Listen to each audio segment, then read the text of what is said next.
Travels of the Ellis Arbor is a TTRPG story set in the world of Bastion using the Vagrant Sun campaign setting.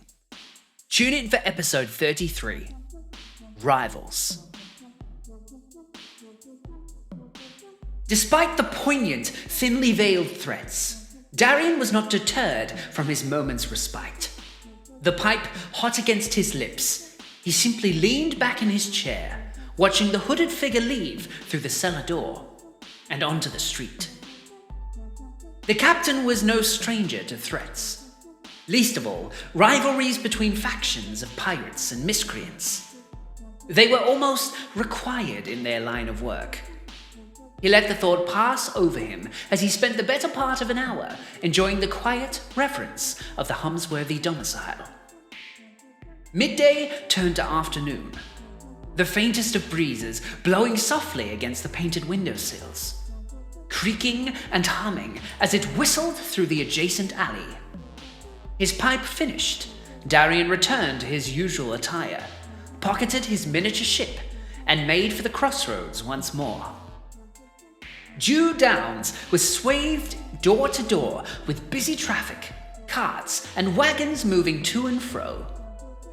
There was little traffic control, though each eventually made their way to their terminus, continuing down the long road that threaded the Pelongi Plains. Barely 10 minutes passed before Darian returned to the crossroads and awaited his wizard companion. He leaned against a rusted lamppost, resting his right hand on his hammer. Threats were not imminent in this corner of town, but he knew better than to leave his safety up to chance. He struck an imposing silhouette, standing broader than most. His eyes darted between nearby wanderers, each careful to give him a wide berth. Arms crossed and lips pursed, there were few distractions while he watched for Carpathian's return.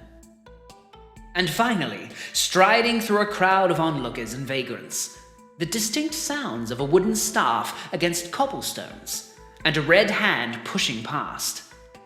Darian met a beleaguered and otherwise fed-up hobgoblin. Clutching a pile of notes and papers under one arm, he strode towards the captain, accompanied by ramblings of discontent. I do not care for this quaint trading post. It took the bulk of my time to meet with our informant. I refused the offer to peruse their findings. I thought it best we draw our own conclusions.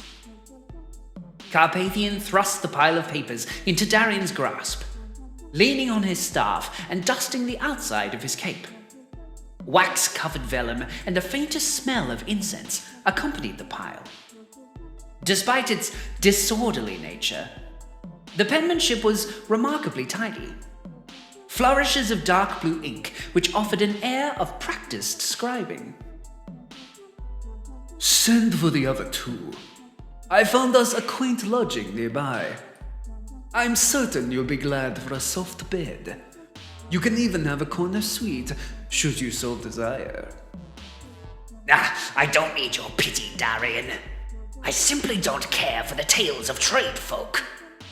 They truly believe the world waits for them, entitled, impolite, and impish, the lot. I didn't realize that you were so cut out for the mercantile life, wizard. A gruff disdain met Darian's quip, and Carpathian turned to send an arcane message to Edward. He conjured simple arcana with his open hand, stamped his staff upon the ground, and began to incant a message to the air. After a moment, the arcana flashed, and the two awaited the reply. The moments that passed were curious, to say the least. Carpathian mused for a second, supposing the spell had failed.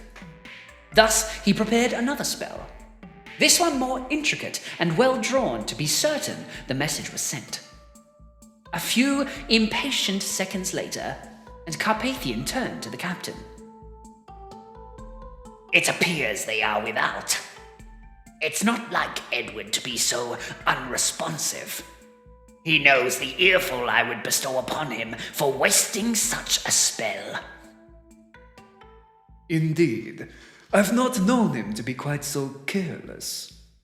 Do you think perhaps the spell was intercepted? No, it reached its mark. The issue was with the reply.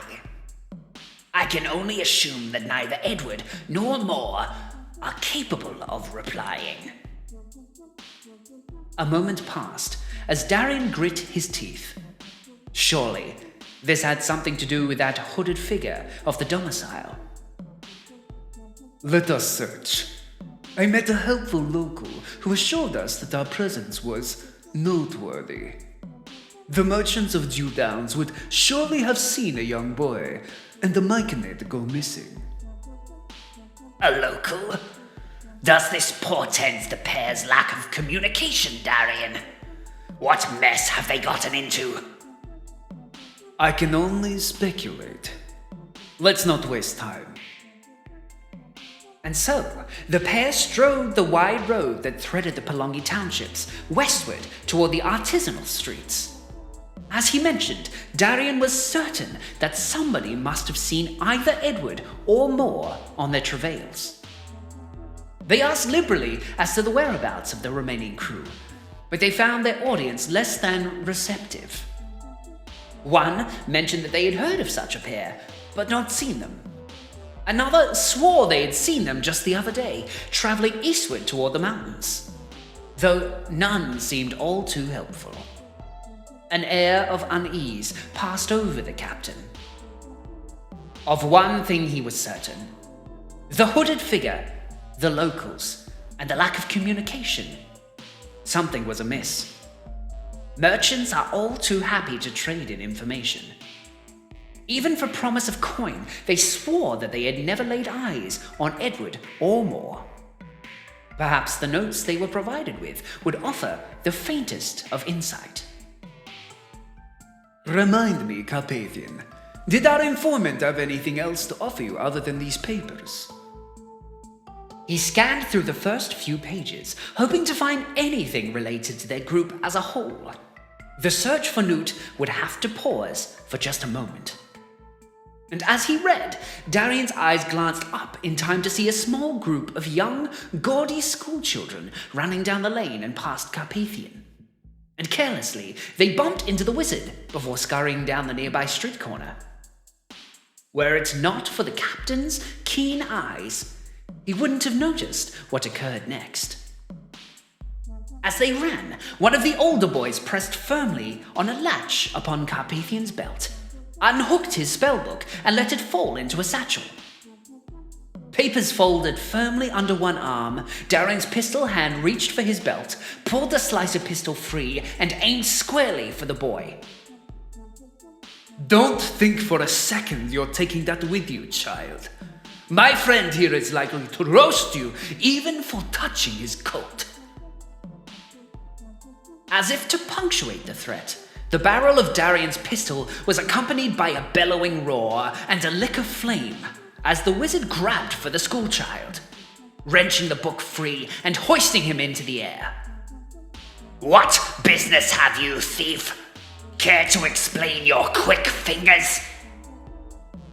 A shot, punctuating the scene and ringing loudly against the cobblestones, exploding past Darian's ear. Not from his pistol, but from a nearby window. Carpathian roared once more, letting the boy free of his grasp as a shock of pain hit his wrist. A faint trail of blood as the shot barely grazed his arm. Turning on the spot, the captain hoisted his pistol hand toward the open window, cocking it firmly. He began a retort when suddenly he heard the sound of shuttered windows and doors swinging freely. 4 hooded figures, garbed in black leathers and with hoods obscuring their faces. One stepped through the open window, gun toted and still smoking from the previous shot. A gaudy, black-barreled pistol peered over the edge, accompanied by a 5th hooded figure. I cannot recommend that course of action. It doesn't look great for a couple of out-of-towners. Assaulting school children in the streets. They're just playing after all. Wouldn't you agree? And Darian watched as the school children bolted down the street, not turning to look for a moment. Panicked steps and heavy breathing as they ran for their lives. But Darian wavered not, training his pistol beneath the hood of the windowed figure. "No, if you'd be so kind, you can leave your weapons and effects on the ground next to you. We've got a few questions to ask, if you don't mind. Hate for things to get ugly." Naturally, Darian retorted. Spoken bravely from beyond your window. Your covered face must know a thing or two about what it means to be ugly. You seem altogether too confident. Do you not care that we have you surrounded? The sound of pistols cocking and weapons drawn as 4 other firearms were trained on the pair. Carpathian growled, hoisting his spellbook to his belt once more and gripping the leather of his staff tight. "What now, Darian? We haven't time to dawdle while the others are without." I firmly agree, Carpathian. Perhaps our lesson will be brief. After all, it appears our new rivals require a better understanding of how to make an intimidating entrance. And though they were outnumbered and surrounded, both Darian and Carpathian grinned as they turned to face their leather-clad foes.